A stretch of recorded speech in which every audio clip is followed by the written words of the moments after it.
Hello viewers, আসসালামু আলাইকুম। Cooking স্টুডিওর আরও একটি এপিসোডে আপনাদের সবাইকে স্বাগতম। আজ আমি আপনাদের সাথে শেয়ার করব অল্প সময়ে অল্প উপকরণে চুলায় তৈরি চিকেন বারবিকিউ। তো চলুন রেসিপিটি দেখে নিই। প্রথমে একটি পাত্রে দিয়ে দিচ্ছি 1 টেবিল চামচ বারবিকিউ মশলা, 1 চা চামচ মরিচ গুঁড়া, পরিমাণ মতো লবণ, 1 চা চামচ রসুন বাটা, 1 চা চামচ আদা বাটা, 1 চা চামচ জিরা বাটা। এরপর দিচ্ছি 1 চা চামচ সয়া সস এবং 2 টেবিল চামচ পানি দিয়ে ভালোভাবে মাখিয়ে নিতে হবে।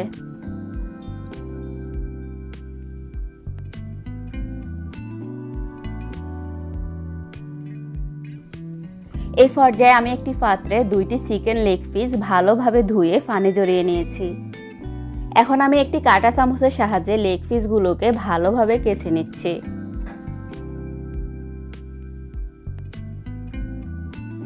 এই পর্যায়ে আগে থেকে তৈরি করে রাখা মশলা দিয়ে ভালোভাবে মাখিয়ে নেব।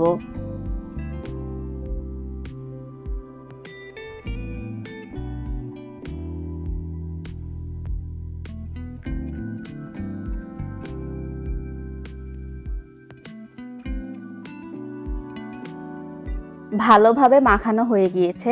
এই পর্যায়ে ঢাকনা দিয়ে 20 মিনিট রেস্টে রেখে দিব।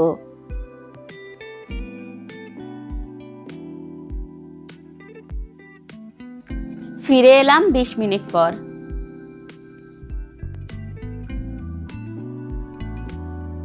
এই পর্যায়ে চুলায় একটি ফ্রাই প্যান বসিয়ে 1 টেবিল চামচ তেল গরম করে লেগ পিসগুলোকে দিয়ে দিচ্ছি।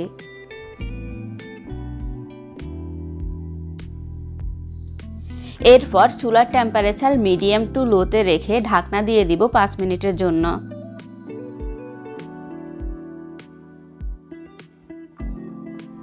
পাঁচ মিনিট পর ঢাকনা তুলে নিলাম। মাংস থেকে অনেকখানি পানি বের হয়ে গিয়েছে। এখন আমি মাংসের পিসগুলোকে উল্টিয়ে দিব।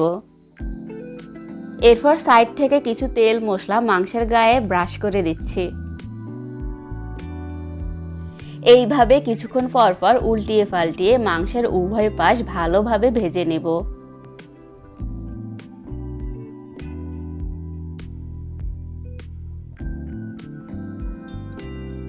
এই পর্যায়ে মাংসের উভয় পাশ ভালোভাবে ভাজা হয়ে গিয়েছে।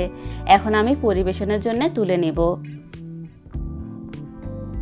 এরই মাঝে তৈরি হয়ে গিয়েছে অল্প সময়ে অল্প উপকরণে ভীষণ মজার চিকেন বারবিকিউ। রেসিপিটি ভালো লাগলে বাসায় অবশ্যই ট্রাই করবেন আর আমার চ্যানেলটিকে সাবস্ক্রাইব করে পাশে থাকা বেল আইকনটি ক্লিক করুন। ভালো থাকবেন সবাই। আল্লাহ হাফেজ।